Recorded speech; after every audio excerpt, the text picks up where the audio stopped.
Digital marketing field के अंदर businesses के लिए स्ट्रेटेजी कैसी बनाई जाती है। अस्सलाम वालेकुम। मैं हूं शेख जरार और आप देख रहे हैं आजाद मीडिया डिजिटल मार्केटिंग। बिजनेसेस के लिए स्ट्रेटेजी बनाना ये हम लोग बहुत ही मुश्किल समझते हैं। यानी जो लोग डिजिटल मार्केटिंग फील्ड के अंदर है या डिजिटल मार्केटिंग का काम कर रहे हैं या फिर आप अपनी बिजनेस की डिजिटल मार्केटिंग करना चाहते हैं, तो सबसे मुश्किल काम होता है और सबसे पहला जो काम होता है वो है प्लानिंग करना, स्ट्रेटेजी बनाना। यानी ए टू जेड आपके पास पूरा प्लानिंग हो कि भाई किस तरह हम मार्केटिंग करेंगे, कौन से प्लेटफॉर्म को हम टारगेट करेंगे और कौन से टूल यूज करेंगे।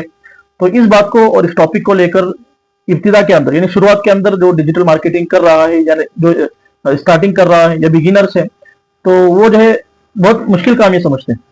तो आज हम इसी टॉपिक के ऊपर बात करेंगे और बहुत आसानी के साथ मैं आपको बताऊंगा कि डिफरेंट डिफरेंट बिजनेसेस के लिए हम किस तरह की स्ट्रेटेजी बना सकते हैं और किस तरह जो है ए टू जेड हम स्ट्रेटेजी को बना के उसकी प्लानिंग करेंगे।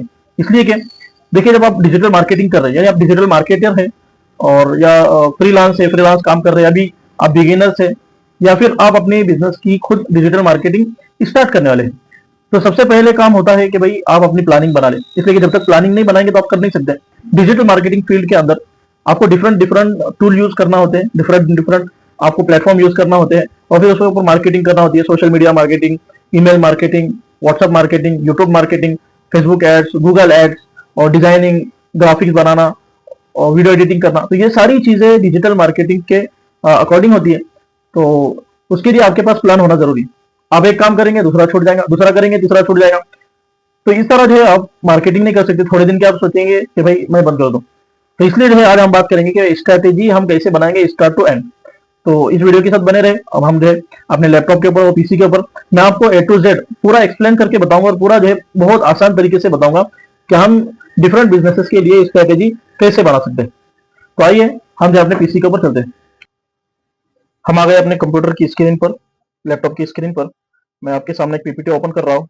ये पीपीटी के थ्रू मैं इंशाल्लाह आपको बताऊंगा कि किस तरह हम डिजिटल मार्केटिंग की स्ट्रेटेजी बना सकते हैं और किस तरह हम बनाने वाले हैं। ओके, तो देखिए, सबसे पहले जो हमारा प्लान होगा और सबसे पहले हम जो डिसाइड करेंगे वो होगा भाई सेट योर बजट।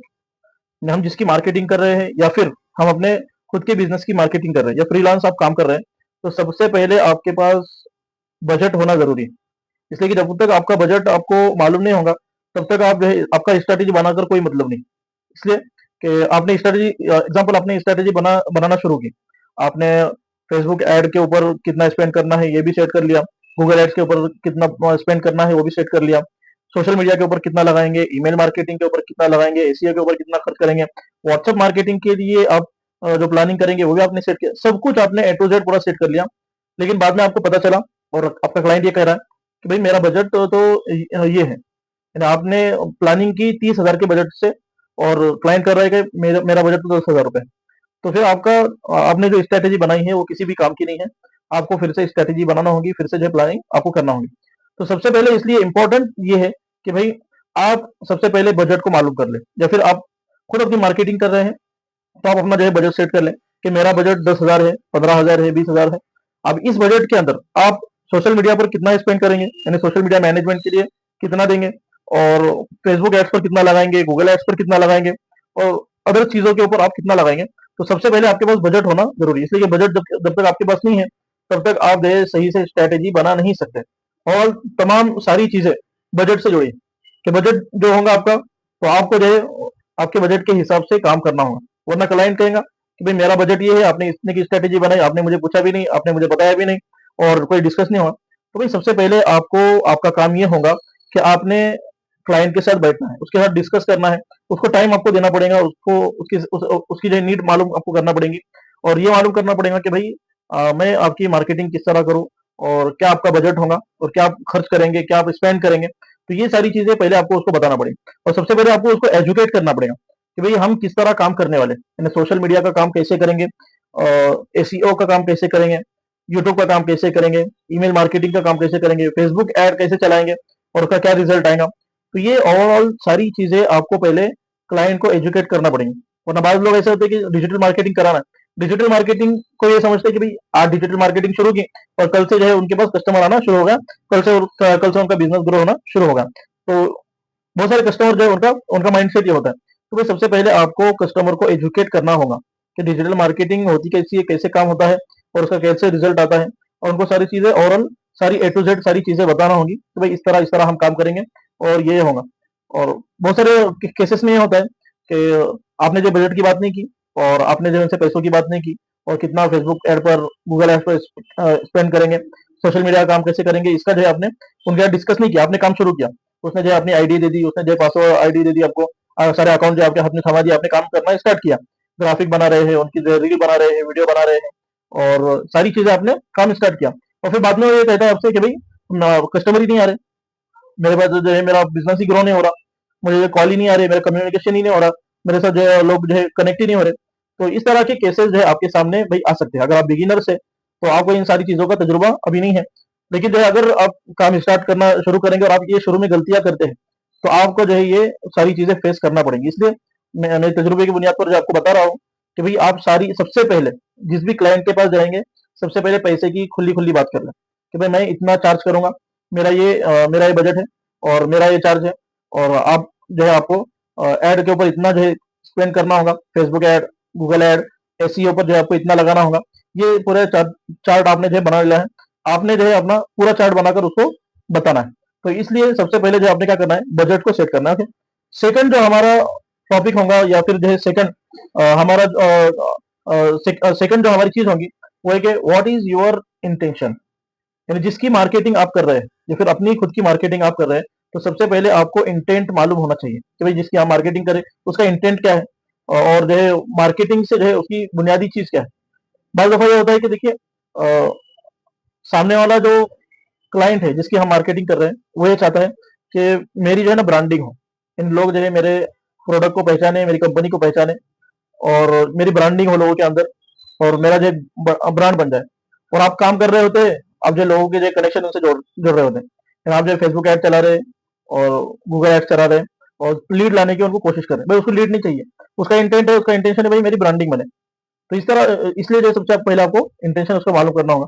बाद जो क्लाइंट होते हैं कि भाई मुझे ये सारी चीजें नहीं चाहिए, मुझे तो फॉलोअर्स चाहिए, फेसबुक के फॉलोअर्स चाहिए, यूट्यूब के फॉलोअर्स चाहिए, इंस्टाग्राम के फॉलोअर्स चाहिए और अदर सोशल मीडिया के जो मुझे फॉलोअर्स चाहिए, और आप काम कर रहे होते हैं उस पर जो है लीड लाने की। तो ये भी जो है क्या है, आपका इंटेंशन नहीं है, आपको इंटेंशन ही नहीं मालूम, आपको जो है इंटेंट ही नहीं मालूम उसका, उसका नेच ही नहीं मालूम, और आप काम किए जा रहे हैं। तो ये गलती आप जो है बिल्कुल ना करें। सबसे पहले जो आपको मालूम होना चाहिए कि हम जिसका काम कर रहे हैं या फिर हम अपना खुद का काम कर रहे हैं, तो हम अपना एक नेच यानी एक इंटेंशन जो है सेट कर ले कि भाई मेरा ये इंटेंशन है, मेरा ये जो है काम, मेरा ये इंटेंट है और मेरा ये मकसद है जो मैं डिजिटल मार्केटिंग कर रहा हूँ। उसके लिए मैं अपना जो एक इंटेंट बना देता हूँ कि मुझे 3 महीने के अंदर इतनी इतनी लीड्स जनरेट करना है, मुझे 3 महीने के अंदर इतने इतने फॉलोअर्स बढ़ाना है, मुझे 3 महीने के अंदर इतनी ब्रांडिंग करना है, मुझे 3 महीने के अंदर इतनी सर्विसेज प्रोवाइड करना है। तो सबसे पहले आप अपना इंटेंट जो है सेट कर लें या फिर क्लाइंट का जो इंटेंट मालूम कर लें कि भाई आपका इंटेंट क्या है, और फिर जो है उसके हिसाब से आप जो है उसकी स्ट्रेटेजी बनाएं। अगर एक क्लाइंट कर रहा है कि भाई मुझे फॉलोअर्स बढ़ाने, तो आप जो है उसके हिसाब से स्ट्रेटेजी बनाएं कि भाई डेली आपने जो है फॉलोअर्स बढ़ाने के लिए क्या क्या आपने जो है काम करना है, फेसबुक पर क्या काम करेंगे, इंस्टाग्राम पर क्या काम करेंगे, यूट्यूब पर क्या काम करेंगे, उसकी लिंक बनाना है, उसकी लिंक शेयर करना है और फिर जो है ग्रुप ज्वाइन करना है नए नए, और फिर नए नए लोगों से कम्युनिकेशन बना के उनको जो है फॉलो की रिक्वेस्ट भेजना है और सब्सक्राइब की जो है रिक्वेस्ट भेजना है, तब जाकर जो है आप लोग आपको जो है लोग सब्सक्राइब करना स्टार्ट करेंगे। आपको इंटेंट ही नहीं मालूम और आप क्या किए जा रहे हैं, आप जो लीड लाने की कोशिश कर रहे हैं, उसका प्रोडक्ट जो है बेचने की कोशिश कर रहे हैं। तो ये जो है आपके इंटेंट के बिल्कुल खिलाफ है। इस तरह जो है ना क्लाइंट खुश होगा, ना जो है उसकी नीड पूरी हो सकेंगी, ना जो है वो उसका जो है ट्रस्ट आपके ऊपर बढ़ेगा। और फिर जो क्या होगा, महीना 2 महीना होगा, फिर वो कहेंगे कि भाई मेरे फॉलोअर्स ही नहीं बढ़े। आप कहेंगे कि आपने क्या कहा था कि जो फॉलोअर्स बढ़ाना है, आपने तो जो है सिर्फ डिजिटल मार्केटिंग के लिए कहा था। तो इसलिए सबसे पहले आप जो है बिल्कुल गलती ना करें, सबसे पहले आप जो है नेट मालूम कर ले, सबसे पहले इंटेंट मालूम कर ले कि भाई जिसकी हम मार्केटिंग कर रहे हैं उसका इंटेंट क्या है, और फिर उसके हिसाब से क्या करें, आप उसकी स्ट्रेटेजी बनाएं। ओके, तीसरा जो हमारा टॉपिक है वो है मार्केट रिसर्च विद कॉम्पिटिटर्स। यानी अब आपका बिजनेस है और आपका जो है कॉम्पिटिटर है, यानी एग्जांपल ले लो आप जो है आपका क्लॉथ का यानी कपड़ों का बिजनेस है, कपड़ों की कंपनी है या फिर कपड़ों की फैक्ट्री है। ओके, जहाँ पर कपड़े जो है बन रहे हैं, जहाँ पर कपड़े जो है सिले जा रहे हैं, और एक आपका कॉम्पिटिटर है, यानी ए पर आप है और बी पर कॉम्पिटिटर है। और आपने जो है अभी अभी डिजिटल मार्केटिंग की जो स्ट्रेटेजी शुरू की है, बिजनेस की मार्केटिंग शुरू कर रहे हैं, और वो जो है कई दिनों पहले से यानी कई सालों से वो मार्केटिंग कर रहा है। तो आपने क्या करना है, आपने रिसर्च करना है मार्केट लेवल पर जाकर और इंटरनेट के लेवल पर जाकर, कि वो किस तरह की जो है उसने स्ट्रैटेजी बनाई है और किस तरह से जो है वो काम कर रहा है। वो फेसबुक पर जो है किस तरह की पोस्टें डाल रहा है, रील में जो है क्या चला रहा है, वो स्टोरी में क्या शेयर कर रहा है, और फिर यूट्यूब पर वो क्या क्या शेयर कर रहा है, और किस किस जो है किस किस प्लेटफॉर्म के ऊपर उसके अकाउंट्स बने हुए हैं, किस तरह का जो है कंटेंट लिख रहा है, और किस तरह की जो है वो लिंक्स डाल रहा है, और एसईओ में कैसे काम कर रहा है, ईमेल मार्केटिंग में किस तरह की काम कर रहा है, और व्हाट्सएप की जो है किस तरह की मार्केटिंग कर रहा है, ब्रांडिंग किस तरह कर रहा है अपनी, और किस तरह जो है इन्फ्लुएंसर को जो है हैंडल कर रहा है। तो ये सारी चीजें क्या करना है, आपने रिसर्च करना है। पहले जो है आपने क्या करना है, रिपोर्ट बनाना है कि किस तरह जो है हमारा कॉम्पिटिटर वो काम कर रहा है, और सारी चीजों को रिसर्च करके आपने क्या करना है, एक उसकी पूरी रिपोर्ट बनाना है कि भाई इस तरह कॉम्पिटिटर हमारा काम कर रहा है। तो जब वो फेसबुक पर इस तरह की जो कंटेंट बना रहा है और फेसबुक पर जो इस तरह की ग्राफिक्स बना रहा है, तो हम हमारी ग्राफिक और हमारा कंटेंट उससे पावरफुल होना चाहिए। वो कौन से ऑफर्स जो है अपने ग्राहकों को कस्टमर को दे रहा है, तो उससे पावरफुल या फिर जो उससे मिलते जुलते या फिर उससे ज्यादा अलग थलग थोड़ा हटकर जो हमारे ऑफर्स होना चाहिए। किस तरह की सर्विसेज वो प्रोवाइड कर रहा है, होम डिलीवरी कर रहा है, या फिर जो है कोई चीज जो है प्रोडक्ट प्रोडक्ट बाय करने पर जो है वो फ्री में दे रहा है, या फिर किसी और तरह की जो सर्विसेज क्या कर रहा है स्पेशली दे रहा है। तो हम जो है उसके मुकाबले में यानी उसके कंपटीशन में हम जो है उससे हटकर थोड़ी देर कैसी हम सर्विसेज उसको दें। तो इसकी आपने प्लानिंग करना है, और ये सारी चीजें आपको पता चलेंगी रिसर्च करने से। इसलिए कि जब तक आप रिसर्च नहीं करेंगे तो आपको पता नहीं चलेगा कि भाई हमारा कंपटीटर किस तरह की सर्विसेज दे रहा है और किस तरह की जो है प्लानिंग कर रहा है। आपने काम तो स्टार्ट किया, लेकिन आप जो है कोई ऑफर नहीं दे रहे, और ना आपके पास जो है कोई एक्स्ट्रा चीज है, और ना ही जो है अपने कस्टमर को ग्राहकों को आप जो है कोई चीज फ्री के अंदर दे रहे हैं। और आपका कंपटीटर क्या कर रहा है, आपका कंपटीटर वो फ्री में भी दे रहा है, वो ऑफर भी दे रहा है। तो भाई कस्टमर आपके पास क्यों आएगा, कस्टमर तो वहां पर जाएगा, तो कहेंगे भाई मुझे 20% ऑफ वहां मिल रहा है, मुझे जो है वहां पर ऑफर के अंदर मिल रहा है, मुझे वहां पर एक चीज खरीदने के ऊपर दो चीजें मिल रही है। तो कस्टमर ग्राहक आपके पास नहीं आएगा, वो तो जो है वहां पर वो तो आपके कंपटीटर के पास जाएगा। तो इसलिए आपने क्या करना है, आपने मार्केट मार्केट लेवल पर रिसर्च करना है, और जो आपका कंपटीटर स्ट्रेटेजी बना रहा है, तो उसके उसको सामने रखते हुए उसके अकॉर्डिंग आपने अपनी जो है स्ट्रेटेजी बनाना है, और आपने अपने बिजनेस की प्लानिंग करना है। तो ये जो है सबसे अहमियत वाला जो है हमारा सेक्शन है। तो इसको जो है हम बिल्कुल ना भूलें। अक्सर बिगिनर्स क्या होते हैं, काम करना स्टार्ट तो किया, लेकिन उनको पता ही नहीं है कि जो है मार्केट लेवल के अंदर जो दूसरे काम कर रहे हैं वो किस तरह कर रहे हैं, और हम अपना काम किए जा रहे हैं। ना हमारे काम करने के अंदर कोई स्पेशलिटी है, ना हमारे पास कोई ऑफर्स है, ना हमारे काम करने के अंदर कोई क्वालिटी है। तो भाई आपका बिजनेस ग्रो नहीं होगा, और ना ही जो है आपके कस्टमर्स बढ़ेंगे। ओके। और फिर हमारा चौथा टॉपिक ये है, objective and goals of the project. कि आपके पास ऑब्जेक्टिव सिलेक्ट होना चाहिए कि किस कौन सी ऑब्जेक्टिव पर आप जो है काम करेंगे, और कौन से जो आप प्लेटफॉर्म पर काम करेंगे। आपका जो क्लाइंट है उसने आपको बजट बता दिया कि मेरा बजट तो 10,000 का है। अब 10,000 के अंदर आप क्या क्या काम करेंगे, आपने ये स्ट्रेटेजी बनाकर उसको देना है। अब वो ये स्ट्रेटेजी बनाने के लिए आपके पास ऑब्जेक्टिव होना चाहिए। अब वो अगर क्लाइंट कहता है कि भाई मेरा तो बजट 10,000 का है, आपने क्या करना है, 10,000 के अंदर सोशल मीडिया भी करना है, ग्राफिक्स भी बनाकर आपने देना है, और आपने जो है वीडियो एडिटिंग भी करना है। 10,000 के अंदर आपने गूगल एड्स भी चलाना है, फेसबुक एड्स भी चलाना है। 10,000 के अंदर आपने व्हाट्सएप मार्केटिंग भी करना है, 10,000 के अंदर आपने ईमेल मार्केटिंग भी करना है। तो भाई आप जो है नंगे हो जाएंगे, वो 10,000 के अंदर ये सारे काम नहीं होते। इसलिए कि अगर आप फेसबुक एड ही चलाते हैं बस, तो फेसबुक एड पर दिन का कम से कम जो है 250 से 300 आपको कम से कम खर्च करना पड़ेगा, तब जाकर जो है फेसबुक ऐड चल सकती है और फेसबुक अपने ऐड को रन कर सकता है। और अगर गूगल एड्स पर चलाते हैं, तो गूगल ऐड पर कम से कम एक दिन का बजट आपका 500 होना चाहिए। अगर आप एक दिन का खर्च सिर्फ ये पकड़ते हैं फेसबुक एड्स और गूगल एड्स का, तो भाई 750 से 800 रुपए तो एक दिन के हो गए। अगर आप 10 दिन के पकड़ते हैं, तो जो क्लाइंट आपका आपको बजट दिखा रहा है 10,000 का, ये तो भाई 10 दिन के अंदर ही फेसबुक एड्स और गूगल एड्स पर खर्च होगा। तो क्या आप जो है उसकी ग्राफिक फ्री में बनाकर देंगे, सोशल मीडिया की मार्केटिंग, और सोशल मीडिया जो है आप उसका जो ऑप्टिमाइज करेंगे, हैंडल करेंगे, क्या फ्री में करेंगे। ईमेल मार्केटिंग फ्री में करेंगे। इसी तरह व्हाट्सअप अगर मार्केटिंग आप करते हैं, तो आपको जो है एपीआई खरीदना होगा, उसके ऊपर आप चैंपियंस बनाएंगे, तो क्या वो फ्री में मिलेंगे, तो नहीं। तो जो मार्केट के लेवल के हिसाब से अगर आपके क्लाइंट ने आपको ये बता दिया कि मेरा बजट भाई 10,000 रुपए है, तो आपने उसको स्ट्रेटेजी बनाकर बताना है कि भाई 10,000 के अंदर तो मैं सिर्फ इतना ही काम करता हूँ। 10,000 के अंदर ये तो सोशल मीडिया मार्केटिंग होगी, और सोशल मीडिया के अंदर भी मैं क्या क्या काम करूंगा बताना है। या फिर 10,000 का आपका बजट है, मैं फेसबुक एड्स और गूगल एड्स चलाऊंगा। अब जो है उसके अंदर क्या बजट होगा वो आपने उसको बनाकर बताना है। तो 10,000 के अंदर मैं सिर्फ ईमेल मार्केटिंग करूंगा, तो 10,000 के अंदर मैं जो है आपकी अकाउंट हैंडल करूंगा।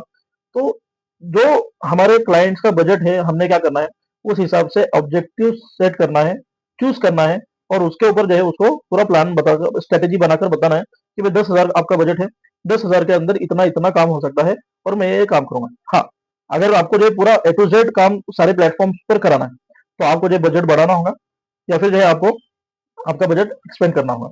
हाँ, अगर जो बिगिनर्स है यानी जो क्लाइंट है हमारा वो बिगिनर्स है, वो अभी फर्स्ट टाइम जो काम स्टार्ट कर रहा है और वो डर रहा है कि भाई मैं पैसा लगाऊंगा तो जो रिजल्ट आएगा नहीं आएगा, तो आपने उसको कहना है कि भाई आपका 10,000 रुपए का स्टार्टिंग में बजट है, तो आप जो है सोशल मीडिया से जो स्टार्ट कीजिए, इंशाल्लाह फिर जैसे जैसे आपको रिजल्ट आना स्टार्ट होगा, फिर आप जो है अपने बजट को आगे बढ़ाइए। ओके, तो इसलिए सबसे इंपॉर्टेंट चीज ये है कि भाई आप ऑब्जेक्टिव सेट करें। पांचवा हमारा जो टॉपिक है वो है स्पेंड ऑन पेड एडवर्टाइजिंग, कि आपने जब स्ट्रेटेजी बना रहे हैं और आप जो है उसको बजट दिखा रहे हैं कि भाई आपका मार्केटिंग का बजट ये होगा या फिर इतना पैसा जो है आपकी मार्केटिंग को लगेगा, तो आपने क्या करना है, पेड एडवर्टाइजिंग के ऊपर कितना आप खर्च करेंगे वो भी उसको बताना है। आप उसको बता रहे कि भाई हमारा मेरा पैकेज 10,000 रुपए का है, तो उसको पहले ही आपने बताना है कि भाई 10,000 रुपए के अंदर मैं तो मैनेजमेंट का काम करूंगा, ग्राफिक्स बनाऊंगा और सोशल मीडिया मैनेज करूंगा और फेसबुक एड्स चलाऊंगा, गूगल एड्स चलाऊंगा और ये सारी चीजें मैनेज करूंगा और सारी चीजों को जो मैं क्या करूंगा आपके हैंडल करूंगा। लेकिन पेड एडवर्टाइजिंग पर जो स्पेंड होगा वो अलग से होगा, तो इसलिए आपने क्या करना है, भाई 10,000 का आप उसको जो है पैकेज बतला रहे हैं, तो आप क्या करना, आपने 15,000 का उसको पैकेज पहले ही बता देना कि भाई 10,000 तो मेरे मैनेजमेंट के होंगे और 5,000 रुपए मैं आपके पेड एडवर्टाइजिंग के ऊपर मैं स्पेंड करूंगा, खर्च करूंगा। ये मेरा 15,000 रुपए का पूरा पैकेज है, ये आपको लेना होगा। हाँ, आप जो है ये 15,000 रुपए में 5,000 रुपए में से नहीं खर्च करना चाहते, 3,000 रुपए लगाना चाहते हैं, तो भाई 13,000 रुपए दे। 2,000 रुपए खर्च करना चाहते हैं तो भाई 12,000 रुपए दे। तो पहले आपने क्या करना है, पहले उसको बता देना। होता है ऐसा है बहुत सारे केसेस के अंदर कि भाई जो बिगिनर्स होते हैं, काम करने वाले होते हैं, डिजिटल मार्केटर्स होते हैं, वो तो क्या करते हैं, अपना पैकेज बता देते हैं कि भाई 10,000 रुपए के अंदर 15,000 रुपए जो हमारे मार्केटिंग के और हमारे जो मैनेजमेंट के लगेंगे इतने, और फिर आपने क्या करना है, पेड एडवर्टाइजिंग के ऊपर अपने अकॉर्डिंग इसको सेट करना है। अब क्या होता है, बाद में क्लाइंट जो है पेड एडवर्टाइजिंग के ऊपर खर्च करने के लिए, पेड एडवर्टाइजिंग चलाने के लिए फिर जो है वो हिचकिचाता है, आगे पीछे करता है और फिर रिजल्ट नहीं आता। और जाहिर सी बात है, सिर्फ आप जो है मैनेजमेंट करते रहेंगे, पोस्टिंग करते रहेंगे और अनपेड मार्केटिंग करते रहेंगे, तो रिजल्ट तो आने वाला नहीं है। अगर आपको लीड चाहिए, अगर आपको जो कम्युनिकेशन चाहिए और लोगों के साथ जो कम्युनिकेट होना है, तो आपको जो पेड एडवर्टाइजिंग कराना है, आपको जो अपनी जो एडवर्टाइज को जो बूस्ट करना है, आपको जो अपनी पोस्ट को बूस्ट करना पड़ेगा। जब आपके जो कम्युनिकेशन बनेंगे, पेड एडवर्टाइजिंग से रिजल्ट आना स्टार्ट होगा। तो अगर जो आप पेड एडवर्टाइजिंग नहीं करते तो फिर जो रिजल्ट नहीं आएगा और फिर क्लाइंट कहेगा कि भाई रिजल्ट ही नहीं आ रहा, आप काम कर रहे हैं, कोई रिजल्ट नहीं है, कोई जो कम्युनिकेशन नहीं है, फिर वो क्या करेगा, काम बंद कर देगा। तो इसलिए बिगिनर से तो जो ये गलती बिल्कुल ना करे। सबसे पहले क्या करना है, आपने उसको जो पैकेज बताना है। 10,000 आपके जो मैनेजमेंट का पैकेज है, तो जो उसको क्या करना है, पेड एडवर्टाइजिंग का जो पैसा लगेगा वो पहले से ही ऐड कर कर उसको बता देना कि भाई मेरा 15,000 का पैकेज है, 10,000 हमारे मैनेजमेंट का और 5,000 रुपए हम पेड एडवर्टाइजिंग के ऊपर खर्च करेंगे। ओके, और फिर जो है छठी चीज हमारी है कि मेक पावरफुल सीआरएम पैनल। आपने क्या करना है, एक तो मार्केटिंग तो हम कर ही रहे हैं, उसके साथ जो है हमने उसको सीआरएम पैनल भी बनाकर देना है। सीआरएम, इसके ऊपर इंशाल्लाह हम वीडियो और बनाएंगे, आगे वीडियो भी आएगा सीआरएम के ऊपर कि भाई सीआरएम का जो पैनल कैसे बनाना है, सीआरएम जो कैसे काम करता है, उसके अंदर क्या क्या टॉपिक्स होते हैं और कौन से हम टूल यूज कर सकते हैं। तो सीआरएम का जो आप शॉर्ट फॉर्म समझ लें, कस्टमर रिलेशनशिप मैनेजमेंट, यानी जब आप मार्केटिंग कर रहे हैं, किसी की क्लाइंट की मार्केटिंग कर रहे हैं, तो उसके जो कस्टमर जिससे आप कनेक्ट होंगे या फिर वो कस्टमर जो उनके बिजनेस से कनेक्ट होंगे, उनके साथ जो रिलेशन किस तरह बनाना है, उनको वो लीड है तो जो लीड को जो है कस्टमर में किस तरह कन्वर्ट करना है, उनके साथ कम्युनिकेशन कम्युनिकेशन किस तरह बनाना है, उनको जो इंक्वायरी कैसी देना है, उनको सर्विसेज कैसी प्रोवाइड करना है, ये पूरे सिस्टम को कहते हैं सीआरएम। तो ये जो है सीआरएम का पूरा पैनल आपने आपने उसको बनाकर देना कि भाई आप इस तरह काम करो, और आपने क्या करना है, उनको एजुकेट करना है। और जाहिर सी बात है, आप जो मार्केटर है, आप तो जो सेल्स का काम नहीं कर रहे, इसलिए कि सीआरएम का काम अलग होता है और मार्केटिंग का काम अलग होता है। तो आपने क्या करना है, पहले उनको एजुकेट करना है कि भाई हम तो काम करेंगे, हम तो जो मार्केटिंग का काम करेंगे, आपके पास जो कस्टमर जब आएंगे तो सीआरएम पर आपको काम करना होगा, रिलेशनशिप बनाना होगा और आपको जो क्या करना होगा, उनसे उनको जो सर्विस प्रोवाइड करना होगी, उनको जो लीड के अंदर कन्वर्ट करना होगा। ये सारी चीजें आपने उनको क्या करना है, बताना है। तो सातवां हमारा टॉपिक है एनालिटिक इन digital marketing. Okay, digital marketing जब आप कर रहे हैं तो पूरी सारी चीजों का आपने एनालिटिक करना है कि भाई हर महीना जो आप काम कर रहे हैं, तो सोशल मीडिया का जो क्या एनालिटिक है, सोशल मीडिया के अंदर आप क्या इंप्रूवमेंट दे रहे हैं, फेसबुक ऐड, गूगल ऐड, वो सारी चीजें जिसके ऊपर आप काम कर रहे हैं, ये सारी चीजें आपके पास जो है एनालिटिक में होनी चाहिए। इसलिए कि आप काम करते जा रहे हैं और फिर जो है आपको पता ही नहीं साल भर काम किया आपने, तो भाई क्या काम किया। अब क्लाइंट कहेंगे कि भाई साल भर के अंदर आपने काम क्या किया, मेरा जो है बिजनेस बढ़ा नहीं बढ़ा, क्या पता जो है मेरे जो है कितने कस्टमर बढ़े। तो भाई आपने क्या करना है, उसके एनालिटिक बनाना। एग्जाम्पल के तौर पर एक टूर है जो क्या करता है, जो इंटरनेशनल लेवल पर और डोमेस्टिक लेवल पर टूर जो है क्या करता है, हैंडल करता है, और मैनेजमेंट का उसका काम है। तो भाई जब आपने काम स्टार्ट किया उसका, तो 1 मंथ में वो जो क्या कर 2 टूर ले जा रहा था। अब आपने काम जब उसका स्टार्ट किया तो ऑब्वियसली भाई जब काम आपने स्टार्ट किया है तो उसका नेच और उसका इंटेंट ये होगा कि भाई मेरा टूर का काम बढ़े। जहाँ मेरे दो टूर जा रहे हैं वहां पर जो क्या 4 5 जाए 10 जाए, तो आपने जो क्या करना है एनालिटिक करना है कि भाई उससे कस्टमर कितने बढ़ रहे हैं। पहले जो है काम करने से पहले, डिजिटल मार्केटिंग के काम करने से पहले हर महीना 2 टूर जाते थे। अब जो है आपने काम स्टार्ट किया तो भाई साल भर के अंदर होना ही चाहिए कि 3 टूर 4 टूर तो कम से कम जाना स्टार्ट हो। अगर जो है उसकी अगर जो है उसका बिजनेस ग्रो हो रहा है, तो फिर आपको जो है एनालिटिक के जो है थ्रू पता चलेगा कि भाई आप जो है सही काम कर रहे हैं। और अगर आप काम कर रहे हैं और उसको रिजल्ट नहीं आ रहा, तो फिर आप ये समझ लें कि भाई हमारे काम करने में कुछ गलती है, कहीं तो हम मिस्टेक कर रहे हैं। हम क्या मिस्टेक कर रहे हैं और जो है हमारे से क्या चूक हो रही है और क्या हमारे से जो है मिस्टेक हो रही है, तो फिर हम क्या कर सकते हैं, उसको दुरुस्त कर सकते हैं। अगर हमारे पास एनालिटिक ही नहीं है, अगर आप एनालिटिक ही नहीं करते हैं, तो फिर आपको जो है पता ही नहीं चलेगा कि भाई आप क्या मिस्टेक कर रहे हो। ओके, ये सारी चीजें थी। ये ये तो जो है डिफरेंट डिफरेंट बिजनेसेस के लिए ये तो रैंडम तौर पर था कि भाई बिजनेसेस के लिए हम स्ट्रेटेजी किस तरह बनाते हैं। अब अलग अलग बिजनेसेस के लिए इंशाल्लाह हम और वीडियो लेकर आएंगे, जैसे टूर के बिजनेस है, होटल्स के बिजनेस है, और स्कूल वाले हैं। तो इस तरह के अलग अलग डिफरेंट बिजनेसेस के लिए किस तरह स्ट्रेटेजी बनाई जाती है, इंशाल्लाह हम उसके ऊपर भी वीडियो लेकर आएंगे। जो बिगिनर्स है उनके लिए बहुत आसान अल्फाज के अंदर, अंदाज के अंदर इंशाल्लाह मैं समझाऊंगा कि जो है किस तरह जो है हम स्ट्रेटेजी बना सकते हैं। तो हमारे वीडियो के साथ बने रहे, बताइए कि जो है कैसे आपको वीडियो लगा और इन्फॉर्मेशन कैसी लगी। और सब्सक्राइब जरूर करें भाई, सब्सक्राइब करना ना भूलें, फिर बहुत मेहनत लगती है इस तरह की वीडियो बनाने के लिए। और लाइक भी करें, शेयर भी करें, और दूसरे लोगों को रिफर भी करें। और अगर जो है कोई आपको डाउट लगता है, तो फिर आप जो है मैसेज करके भी बता सकते हैं कि भाई हमारा डाउट है, तो इंशाल्लाह अगली वीडियो के अंदर हम उस डाउट को इंशाल्लाह क्लियर करने की कोशिश करेंगे। ओके, अल्लाह हाफिज, फिर हमारे